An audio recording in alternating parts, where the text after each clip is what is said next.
Greetings, Toffees. Welcome back to another episode of The Blue Frontier. We've got the full trio here today. James, joined by Ryan and Shan. And it is the end of an era for the magnificent Goodison Park. The Toffees sending the grand old lady out in fitting fashion with a 2-0 win over already relegated Southampton. Puts a wrap on 133 years, 2,789 matches, and many, many generations of memories for fans the world over, but especially in Liverpool. Very excited to bring a recap of the match and the entire occasion of the day to you. Before we get into the episode, just a reminder that if you enjoy the show, do us a favor, leave us a rating and review on your podcast platform of choice. Follow us on socials, join our Discord, all of the links in the description. Start this one off. A few hours before match day, we had this post from Chris Beasley of The Echo, who said, regarding the crowd outside Goodison 3 hours before kickoff, you hear about stuff like this in places like Turkey and South America, but this is not the kind of typical scene you see in British football. Over 3 hours to kick off, and there are already hundreds of Evertonians outside Goodison Park. It will soon be thousands, and it absolutely ended up being thousands. I mean, Goodison Road was absolutely mobbed. It was a truly beautiful sight to behold, and that was before a ball had even been kicked on the day. It's incredible how well we use the blue smoke. It's just really a great job by the Goodison faithful and, of course, just everyone understanding the moment. And so really appreciate everyone taking that in and just truly just making it celebrated the way it should be. So going into summary quote of the day, it is my turn. I had to choose two because I think both these gentlemen did a great job and kind of said the same thing, but also kind of alluded to the future. So starting with Todd. To be clear, all right, everyone's always giving me crap when I pick multiple players of the match. So I just want to throw it back here that this is Sean not being able to choose an actual quote, but picking two, okay? So it happens to all of us, especially on a day like today. Thanks for interrupting me, Ryan. I really appreciate it. So going into the summary quotes of the day, Todd Graham, ILM Graham 4. As much as today was about Goodison, the emotions in the past, it's somehow appropriate that the brace by Ndiaye is a glimpse of the future. Up the Toffees, incredibly well said. And then also, as well as wanted to shout out Coach Connell, just want to say I feel incredibly lucky to be a part of this fan base. I made the pilgrimage 3 times to Goodison, will cherish the memories for the rest of my life. Up the fucking Toffees. We'll throw the bleep in. I had to kind of just put that in there, Just incredibly well said by both of them. And I think when you really think about it, just the community that we have in the Everton fan base, both abroad and in the States, really wanted to kind of include Coach Connell's comment because I totally agree there. Yeah, it's days like today that show you why Everton is so special. It's the group of people, it's the fans, it's the community of it all that really, I think, draws everybody in. And for the team on the pitch that has not been good for going on 3 decades now, to pull out a win, to send Goodison off. Good opponent to go against on a day like today when you need a win, but it's a good way to end things. Put a bow on things and prepare for the new era, which I know a lot of the players in the ceremony after the match were kind of alluding to. We want things to be better in the future. We know the last few years haven't been as good.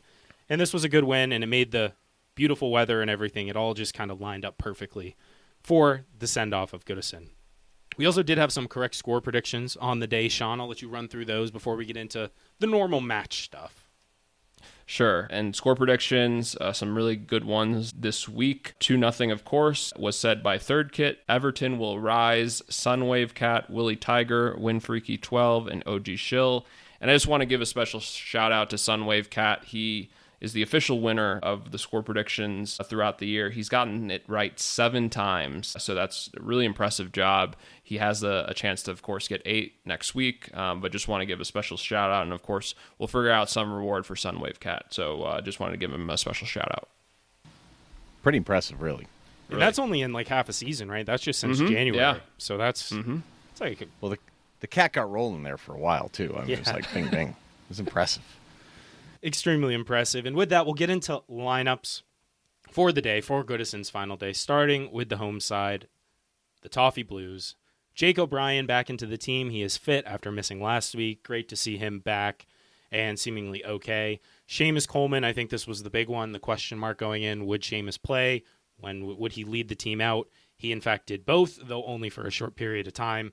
At right back, leading the team out on Goodison's final day. So fitting for the longest-serving member of a single club in the current Premier League, and I think he's played the most matches at Goodison Park in Premier League history, which of course he has because he's been here forever. Otherwise, changes were Jack Harrison and Charlie Alcaraz being replaced by Illiman Ndiaye and Dwight McNeil. Beto still up top. Decore still right behind him, and the midfield remains unchanged. A decent lineup for Everton on the second to last day of the season.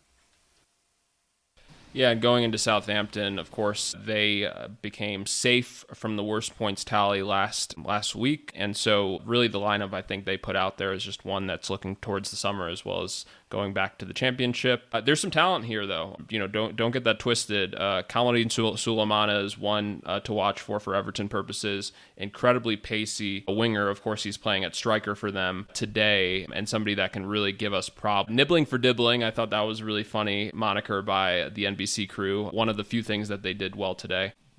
So he, is somebody that I think is going to probably leave them this summer. Of course, we'll get into it on how he performed today, but definitely a very talented 19-year-old and someone that's really good at carrying the ball. Of course, maybe not today as much, but somebody that definitely has a bright future. Manuel Fernandez is another one that is a pretty good young player and somebody to kind of watch for as, their kind of talisman in the championship. As well as Wellington's another one that I would kind of give a little bit of a shout out to. He came from Sao Paulo in January. So as much as they've kind of loaned a lot of guys out into the championship, he's one that I think has done a pretty good job. But outside of that, I mean, the defense has been, absolutely shambolic for most of the season, even with somebody like Taylor Harwood-Bellis, who I think is a good young player. And then I really wanted to give a special shout out to Aaron Ramsdale. He might not be England's number one, but he's definitely relegation's number one, as he's been relegated now 3 times with 3 different teams. So, great job, Aaron. You're doing a great job.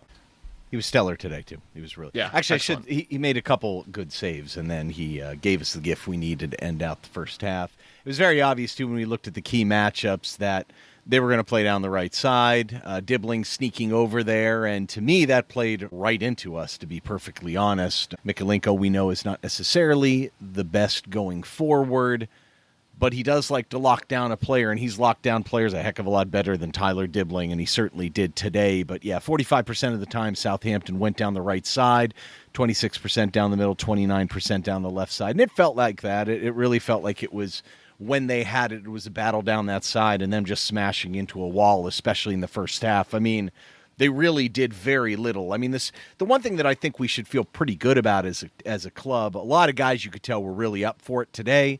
I know we were a little bit on Seamus Coleman minutes watch, of course, but the guys came out firing. I mean, right from the get-go, really. I mean, Ramsdale, I'll tell you what, the save Ramsdale made in the 4th minute was probably the best save he made all match, when kind of the corner went all the way across, Mikko sends it back in, and Beto does really well to settle it and hit it.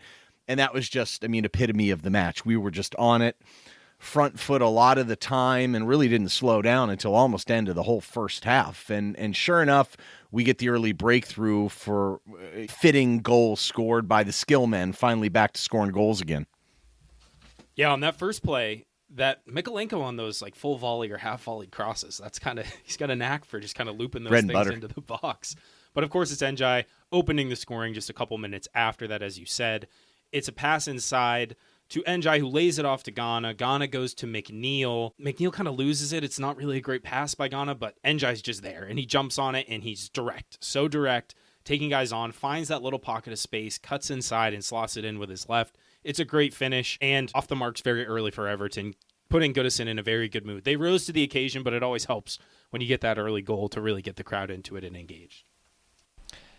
In the middle too, right? It's one of those things where, it was really good to see him kind of understand the moment. As you said, Ryan, he was up for it, and you could just tell. And I think also the most encouraging thing, of course, is he's obviously been somebody to watch just from his injuries. And it felt like today was kind of, the day where he kind of really looked like his old self again.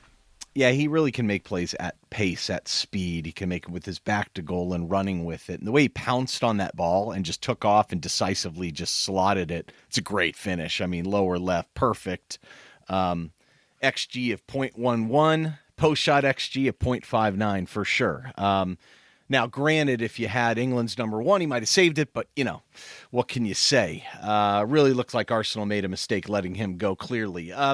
I think the height of irony, I thought today, was in the 17th minute when you knew kind of Coleman was done and kind of laughed. You said, yeah, maybe it was pushing it to start him. Coleman subbing in for Young, who's not young. I mean, this has got to be probably, from an age standpoint, the oldest field player positional sub maybe in the history of the league. Yeah, 35 for 39? I mean, that's pretty remarkable that's where we're at. But you talk about Coleman, respect for giving it a go, and respect to David Moyes for just, knew he didn't have 90 minutes in him. Maybe he thought he had 30, maybe he thought he had a half, but it ends up being just under 20 minutes. Who cares? Use your first sub window. He deserves it. If anyone at this club deserves to get the start on a game like today and wear the armband at Seamus, so I'm just glad that he was able to play. Two amazing moments about this. First of all, when Pickford kicked it out, he kicked it like 70 yards off like the facade of the first level. It was impressive. I mean, it was like a perfect pass, And then Coleman, I mean, there was no hesitation whatsoever. Ran back to Pickford, and he's running this whole time. I'm like, are you sure you're hurt?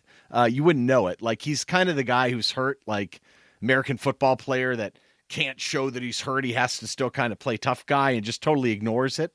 It's pretty amazing, though. The shot of him going and just walking all the way down the hallway really was pretty cool. I just to see him, and just what a absolute soldier that guy is. What a warrior. But yeah, I mean, good for him too. But I'll tell you what, we really didn't miss a beat from there. Yeah, we definitely didn't. And I kind of wish Coleman had milked the moment a little bit more and just sort of soaked it in. But I also think he probably didn't want to let his emotions get the best of him on taking a long walk off the pitch. So respect. Yeah, I mean, at this point, too, I mean, we were still in the rhythm, too. It was a lot of Ndiaye and Beto, really. I mean, both those guys, you could tell, were up for it. I mean, in the 19th, Ndiaye gets played into space at the 18 by Ghana. I love those kind of no-look across-the-body passes. It's so good. And then, Ndiaye's got it just at top speed, which you love. Beto makes the hard runs. He was very decisive today. Ndiaye finds him at pace, and this is the one where Beto opens up his body and goes with his right sometimes, and it just throws keepers off. Didn't quite get a piece of it. Went out for a corner, though, but, almost finished off the far post. White was not great from open play today, but was tremendous from corners when we had a few. JB almost finished his far post, and, I mean, you could just tell Southampton were really struggling with the pressure. No more so than this moment in the 26th, where Beto picks off a pass from Ramsdale. Ramsdale vacates the goal completely by himself. Now, Decore, it's a really good pass to Decore. Probably asking a lot for him to put this shot through, but you could just tell Southampton were not as up for the moment. Yeah, I mean, it's just kind of it's a very Everton that moment. I think Beto, of course, is not the criminal here. He does a good job picking off the Ramsdale pass. I think he does. I mean, it's not an easy finish by any means, so I don't want to make it as such, but I definitely think Decore could have done a little bit better in regards to just, he kind of just love tapped it almost. And like you said, Ryan, it just felt like Southampton was incredibly shell shocked. I think they just wanted, if the ref said, hey, we're going to call the game right now, they would have been perfectly fine with it. And it was just of course, good for us to continue to keep the momentum. And then it started to get fun in regards to Beto mania. In the 29th minute, Beto gets across, finishes. Of course, he has the finger wag because he thinks he's not offside, but he was, quite offside. But this started by, an absolutely insane tackle by Ghana. Ndiaye once again in transition to find James Garner. And then, Beto unfortunately just, couldn't stay on. But a really good finish. So that was really good to see. Yeah, this kicked off a series of opportunities for the folks at Goodison to celebrate and also then boo when the goals were either flagged or then overturned by VAR. And we had another one of these moments just 3 minutes later where Beto scores again off of a really nice sequence of play. But again, he's just offside. It was a long free kick from McNeil. It falls to Ashley Young. He heads it to Decore. Volley to the right side. Branthwaite's involved with a one-touch layoff. Young gets the cross in and Beto finishes. Beto's really frustrated at this point. He should have 2, and he has 0. But the intensity and the relentlessness from Beto to start this game off really embodied sort of, I think, what the fans have wanted to see from Everton throughout our entire history. Just living in the moment in the final game at Goodison. Yeah, other than it doesn't count, of course. Yes, so of course. I couldn't help but think at this moment, like this is kind of, I'm not going to say it's a pivotal moment for the franchise or anything, but that sounds like such an American silly thing to say. But I will say this, you could see it in kind of Everton that fashion, this kind of going the other way at this moment. But it just had a different feel today. I don't know what it was. It wasn't really a goodbye to Goodison in many ways. It was a big celebration, and it really did feel like we were, I say it. Like I was going to say, changing the story. And you kind of thought, Southampton started coming back into the game a little bit, but any doubts about the result today, I think, was put to bed pretty quickly at this play, just leaking into additional time before the first half. And it's the skill man who hits again, courtesy of England's number 1, number 2, number 3. I don't know what number he is right now, but it's not real high up on the board for England. It's fortunate, but I think it's well-deserved at this point. Yeah, I think Everton could have easily had several more in the first half. So to get this second right before the break was super important. And it's Ndiaye, just the hard work rate and the sloppiness from Southampton. It's McNeil trying to take the shot at the top of the box originally, and it's ambitious, but I like McNeil shooting from there. I think we all do. He just kind of doesn't separate quite enough, and I don't know if he's fully aware of the guy on his back, so it gets deflected. It's sort of skimming on the grass. Ramsdale's coming out for it, but the instincts of Ndiaye to just pounce on it, get in there, take the touch by Ramsdale, and finish it were sensational. Not to mention the counterattack that kind of led up to the shot for Dwight in the first place. Yeah, it's that combination play that you expect out of Moyes, which I'd love to see. Garner to Decore to Ghana, and just Decore making a great run down the middle just opens everything up for McNeil. And that's where you'd want McNeil to finally get the ball. It's just, you saw it a little bit today too, where I have my doubts of him cutting inside. On the counter, you think he'd be okay, but you got to cut Dwight a little bit of a break. I mean, he's not been back that long. It's disappointing to lose it from behind and get caught that way. We know he's not the swiftest, but kudos to Ndiaye. I mean, Ndiaye's feet are so good, by the way, too, and just dances around him after picking the ball off Ramsdale. Ramsdale can do very little about this, but it was just very nice to go into halftime 2-0. Certainly fortunate, but I mean, it was sheer domination in the first half. It was deserved, in my opinion. A quick, shout out to the Premier League for once again, just, demonstrating great consistency to have just a pathetic VAR check for that goal. I understood that it kind of maybe was a little bit tight, but I mean, you could see real time pretty easily that was onside. It didn't look that tight. No. Right? I mean, it's just, if they were going to rule that back in some way, I just would have been like, you got to be kidding me. Not to mention, I don't even know if McNeil really had anything to do with the pass necessarily. So I think it would be really tough to have ruled it back. But I mean, just looking at the numbers, it's sheer domination, right? I mean, it's, first of all, when was the last time we had 57% possession? But it also wasn't one of those things where the possession was pointless, really. I mean, Southampton passed around pretty well, 86% passing. I mean, there wasn't a whole lot of that, but I mean, 21-2 touches in the box. All 8 of Everton's shots came inside the box, 2 disallowed goals, over 2 XG and a half. Guys, who is this team? Maybe it had something to do with the opposition. Only 2 fouls committed by Everton. That was the interesting part. I mean, the game was flowing. Like, you could feel the momentum. And I mean, it had to be just an amazing first half to be a part of. Yeah, to not give up a shot. Also, just stalwart defensively, though Southampton, they just weren't that effective. And Everton, I don't know the last time we had over 2 XG and a half. We've had 2 XG in a game, less than, 5-6 times this entire season. It hasn't been that many. So to do it in a half, 8 shots, 4 on target, we outpassed them, 91% passing, even though they did, to your point, Ryan, pass it around effectively quite a bit, and the 2 fouls. So just utter domination in almost every category imaginable by Everton, and we wouldn't have it any other way. I actually don't think we started off the second half all that badly either. I mean, we weren't totally front foot, but I mean, I just didn't see a lot coming from Southampton. I mean, there was the chance we got. I mean, Beto just came out in the second half like he was shot out of a cannon. I mean, he was on the ball. His hold-up play was good, finding other people. Garner has this great chance here in the 5th where it's kind of this build-up through to the counter, led by Beto, running with the ball, too. Weird, right? Decore kind of leads this Garner shot. I'll tell you what, James Garner has a really good shot. He's had a couple of these recently that you're a little surprised he didn't do a little better with. But But yeah, I mean, the first 10 minutes, Beto was just on fire. And really, it took until the 60th minute for Southampton to have really their first shot. And this is a big chance, but I mean, it wasn't a ton of their doing. We pretty much handed it to them. Yeah, I mean, unfortunately, Ashley Young, as much as, he's been in the news lately for his just nice statement as well as kind of disproving rumors, he was in the giving mood today, giving Ross Stewart just kind of this really great chance. And credit to Pickford, right? He makes a good save on this. But yeah, Ryan, it's kind of unfortunate, right? Because it's just one of those where we are trying to change the story of not blowing a 2-0 lead, and you're just kind of gifting them these chances where they're just not doing anything to deserve it. I'm happy that Pickford did not bobble the ball. That's probably a good thing.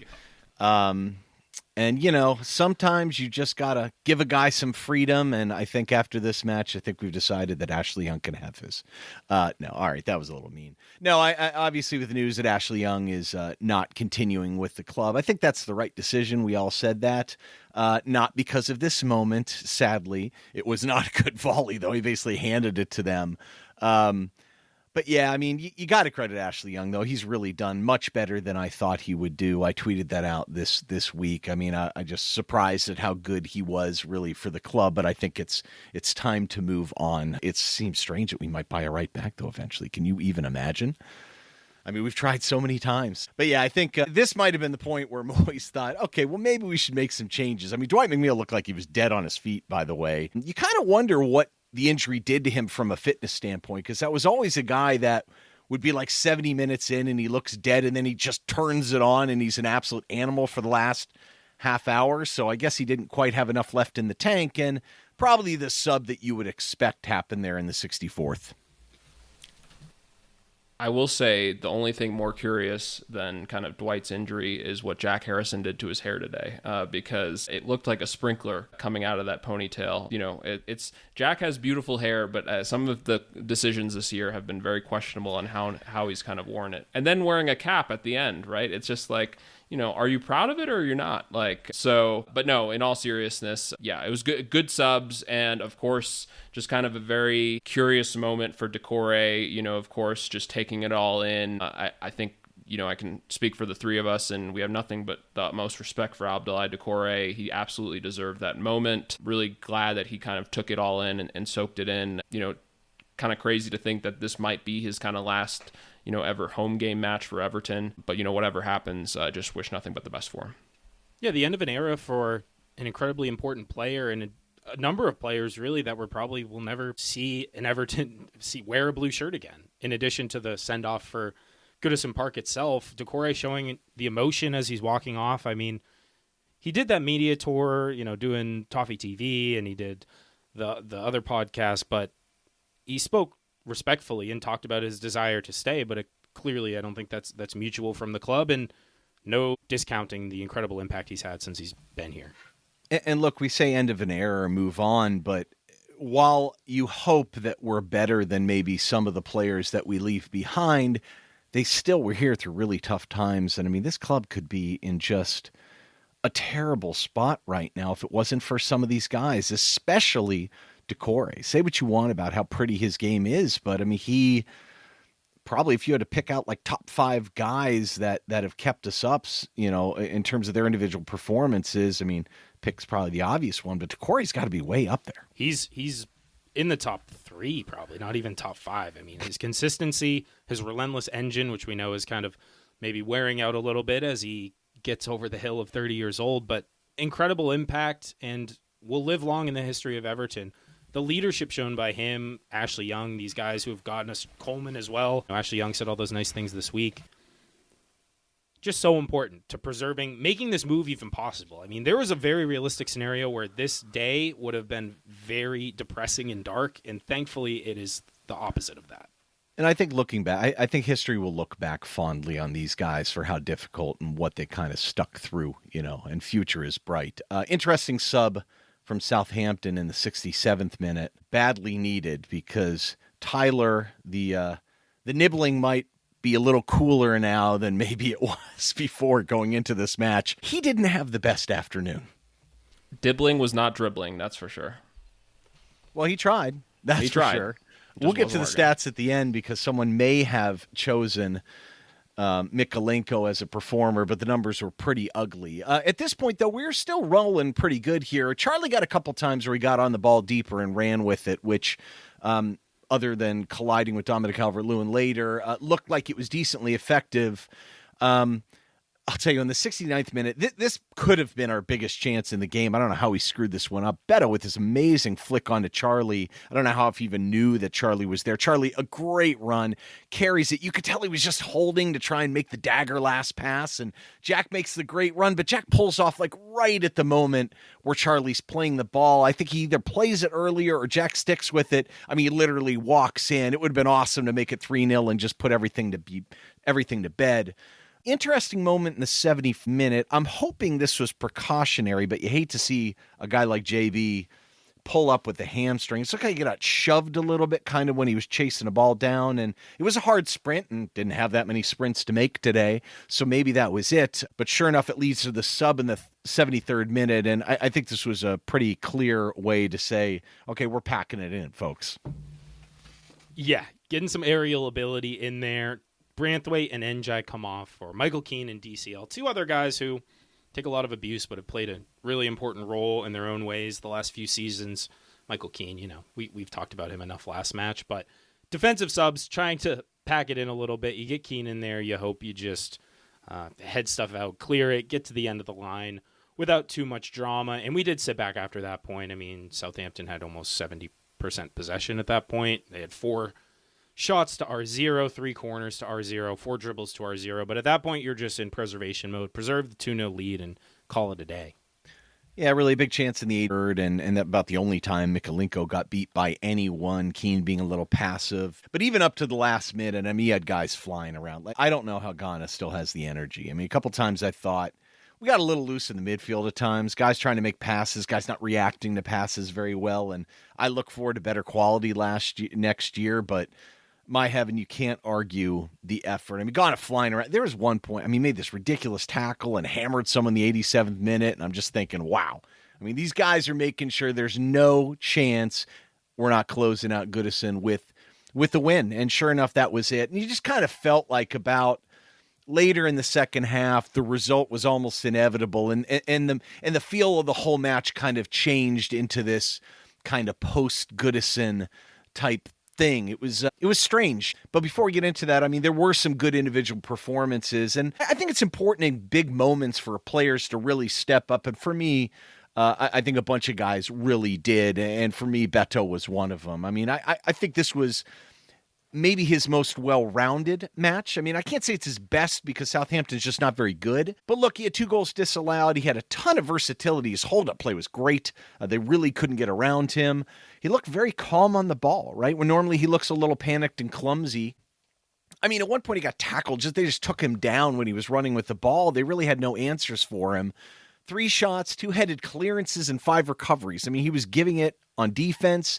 7 for 12 in duels, which is hard for a center forward. Fouled twice, only dispossessed once, and only 1 bad touch. To me, a center forward that's playing with his back to goal with guys on his back the whole time, only giving it up 2 times, I think is pretty impressive. And very interesting Discord comment, because that in contrast to Dominic Calvert-Lewin coming in, just especially on the play that he was played in by Beto, I mean, just saw it, and I mean, I don't know, man. Like, if there was ever an illustrative point where you'd want to say, maybe we should roll with Beto and maybe not offer Dominic Calvert-Lewin the contract, I don't think it's unfair to say that, but...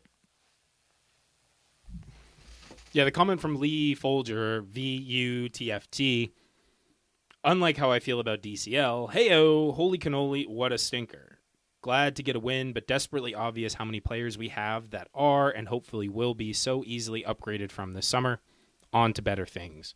Seems like Lee's throwing Dominic Calvert-Lewin in that bucket, perhaps. And to be fair, I don't think that's unreasonable to say at this point. Well, my concern with Dominic Calvert-Lewin is, can he, when he was a little bulkier, a little stronger, and could win all these battles and was still an explosive athlete, seems like that's where he was getting hurt. The idea is to be a little bit lighter, maybe not get as injured and run into space a little bit more. But man, when you get played in like that, I mean, you expect to see a guy like that win that battle, and he didn't. And again, he's just getting back. I don't want to be overly critical, but I don't know. It just seems like too much of a risk. And I think Beto, made a bit of a statement today, even if he didn't get the goal. Just my opinion. Yeah, on to my good performance on the day. I went with Mykolenko. We talked about kind of the key matchup before the match, and he really just dominated Dibbling entirely. Dibbling was 0 for 4 in dribbles, 0 for 9 in duels, which is kind of a shocking number. Meanwhile, Mykolenko, 5 clearances, 3 interceptions, 7 total tackles. He was 11 for 12 in duels, drew 4 fouls, 2 key passes, crossing accuracy, not the best, but we talked about the one early on. Really impressive performance. We know defensively is really where he shines, getting forward, not his best, and this actually, I think, encapsulated that quite well, but shutting down a player who's getting lauded by the media and getting all this praise heaped onto him, Mykolenko gave him absolutely no joy today whatsoever.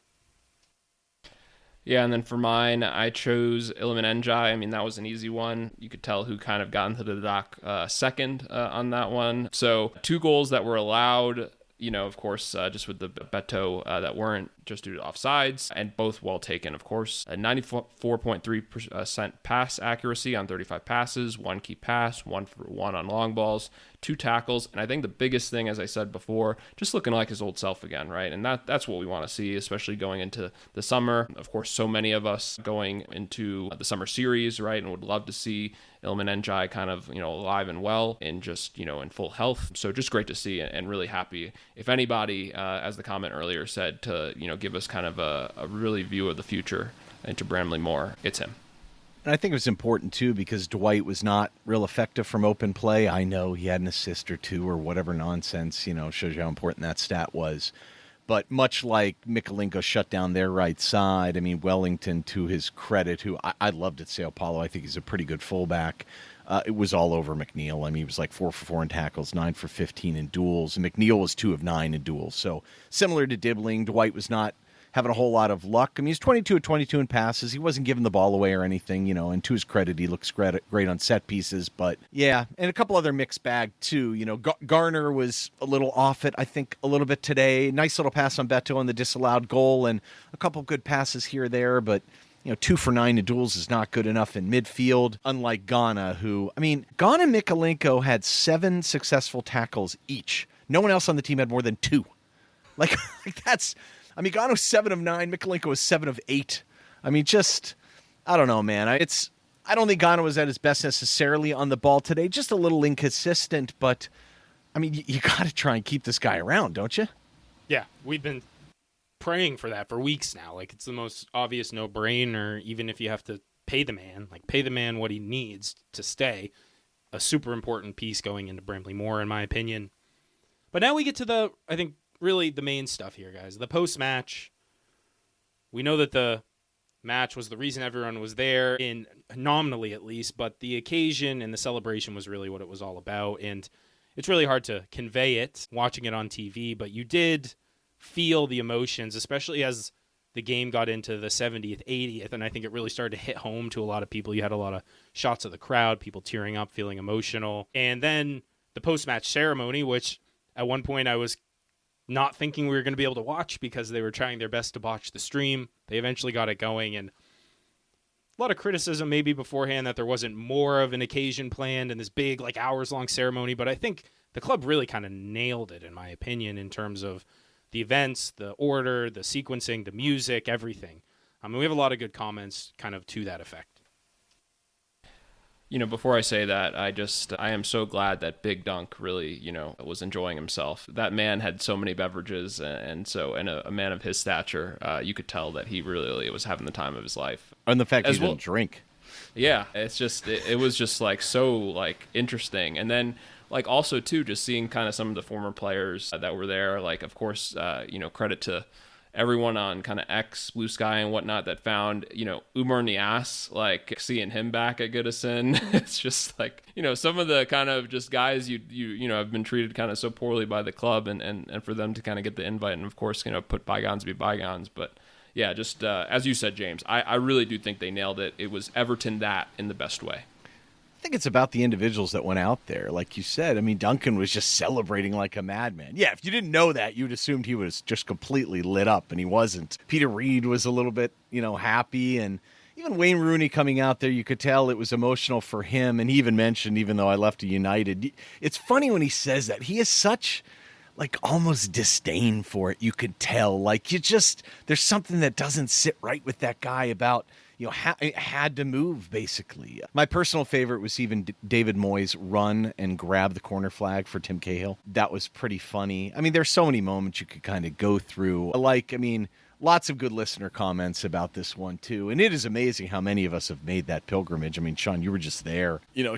I don't know. The scenes were pretty striking. I think probably other people, fans of other clubs, especially people that have really not been to England a whole lot and kind of have casual fandom of certain English Premier League teams, I think they probably saw some of this and was like, what is wrong with these people? But I think we just take it for granted. It's not like there's no like halfway Everton fandom. It just doesn't work that way. And we've all been so sucked into it. I think all of our significant others and family members are probably questioning our sanity at times. But all these comments that you hear from people, this is kind of normal to us, It's kind of hard to explain to people, but I think the people and the fans really that make it really send it off well. I like some of the comments we got from the Discord in particular. Yeah, we'll start off with the comment from Zeke, who said, I mean, everything, the pageantry, and you did feel the emotion. It's not nearly the same, and those people that go to the match every single week, it's of course a different experience, but as a fan from afar, you still try to do your best to understand and appreciate the history and the ties to the community and everything that it means to these people. And it means a lot to us too. And to share in that with people, I think is just really special. The other comment we had was from Mark, Southeast Michigan Toffee, who said, the match was never really in doubt after Ndiaye's early goal, which is just fine given that it was of secondary importance to today. Violin playing Z-Cars to open the ceremony and the horn playing it as taps at the end was poignant, beautiful, and incredibly emotional. The names on the shirts change, the fans in the stands change, and now the place they play will change as well. Everton will remain a constant across the generations. Forever Everton. I think that's beautiful, Mark. Very well written, well said. Yeah, and I think it kind of goes to what we talked before we got on the pod, James, of just like it means so much to everyone, but you could just tell as they were panning to the crowd, different moments in the stadium, people were crying, people were laughing, people were smiling, and it's just, I think this moment in time, right, will be forever remembered, and I think we'll all kind of look at it in a different way, but just truly feel the gratitude of what Goodison has meant for all of us, and I'm just so glad that we were able to celebrate it with no stress, in terms of the table, in terms of just kind of ownership and just, truly looking to a brighter future. And then, of course, the custodian David Moyes, said by the Everton account, and of course, we heard it live, this club felt like, to me, one which was a big family, but looked broken, felt broken, and it doesn't feel like that anymore. And of course, that's him addressing the Goodison crowd after today's win. That was, it's so funny. It reminds me of John Taffer from Bar Rescue, just, saving... Without the beginning stuff. Without right? The yelling and just, Those shows they're all the same thing. It's like when they first got in, I really disliked them, Did not expect John Taffer Gordon, whoever on the pod today. Yeah, I wasn't expecting that parallel. And look, I'll give credit to the Toffee TV guys. Ped made this comment and it's very simple, and it's the fans made today so special. I hope that is remembered forever. And you could tell, I mean, everyone was just it was more of a celebratory thing. And to me, I try to explain to some people and try to relate to it. It's hard to. Like, I remember, growing up in Pittsburgh, and when, they blew up Three Rivers Stadium, we moved to Heinz Field, and, Three Rivers was an absolute dump.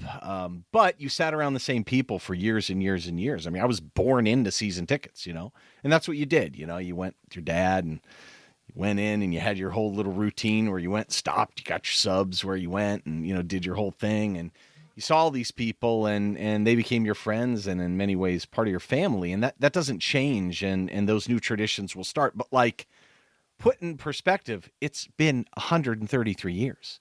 So trying to explain this to Max today, it's like, it's not just like three even generations. Like in some cases, it's like 6 generations of people kind of coming to the same location. And so it's a nervy transition, but the people aren't going away.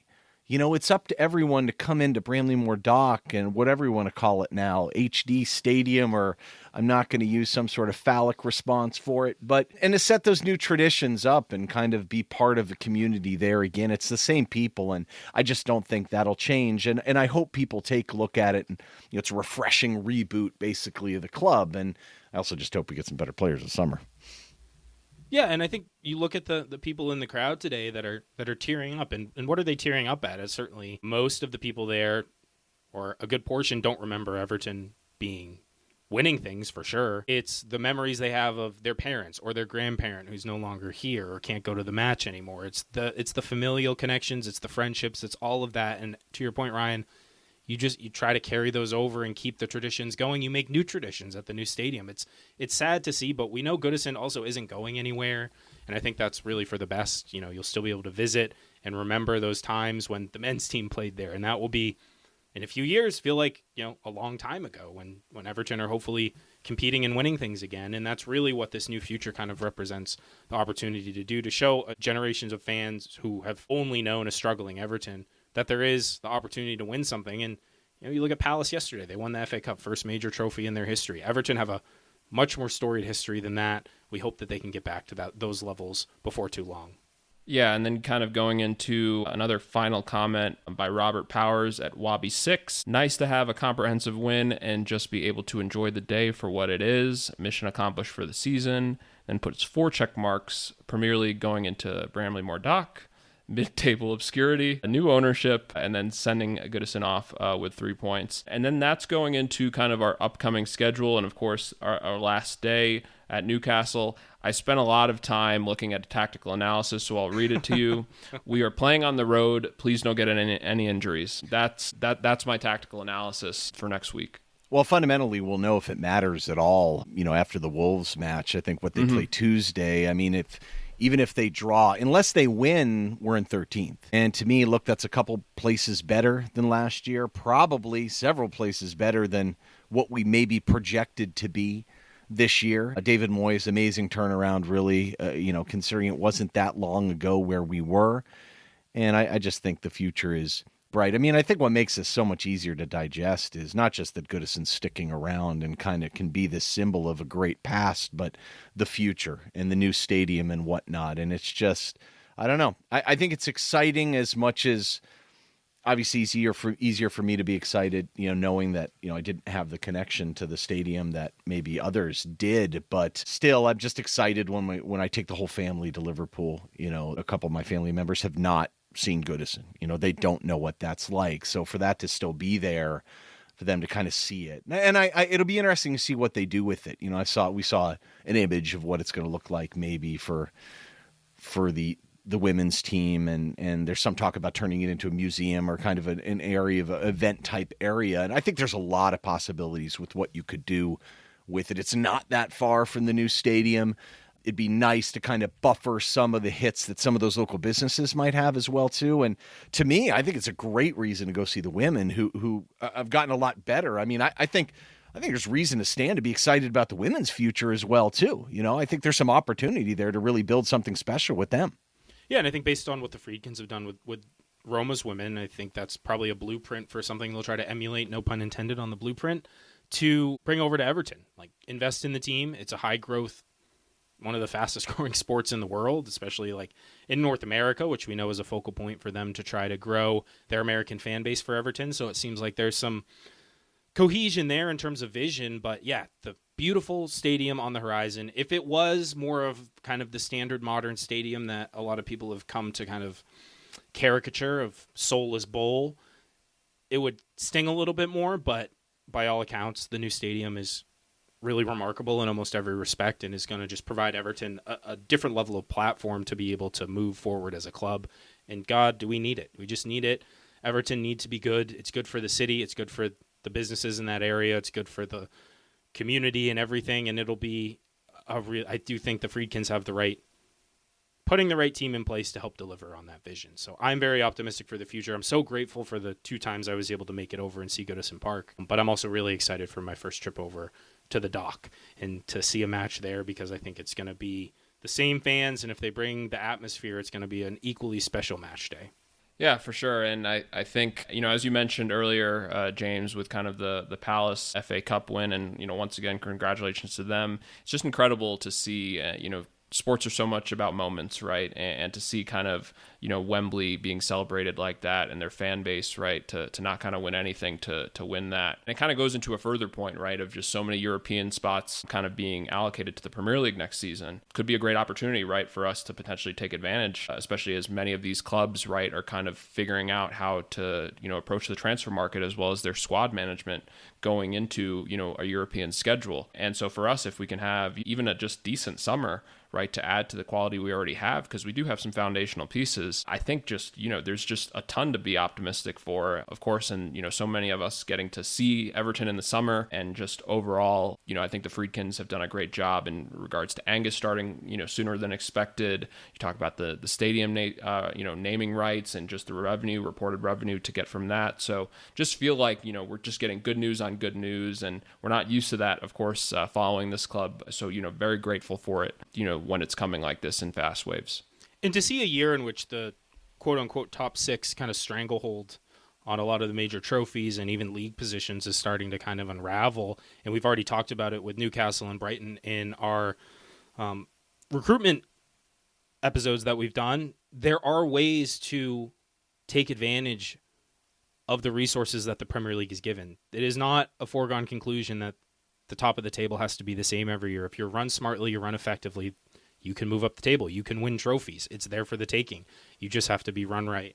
And this year, I think, is really just a great advertisement for the Premier League and the sport, that clubs that people wouldn't normally think of are competing for those types of honors. And it just makes you optimistic as a fan of a team that hasn't done it in a long time that we can follow suit. I think that's a good note to end this episode on. So thank you, everyone, for tuning in. We appreciate it very much. We appreciate all your support.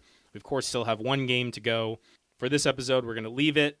If you enjoyed it, please leave us a rating and review on your podcast platform of choice. Follow us on socials. Join our Discord. Please do. We'd love to have you join our community. All the links in the description. Until next time, up the Toffees.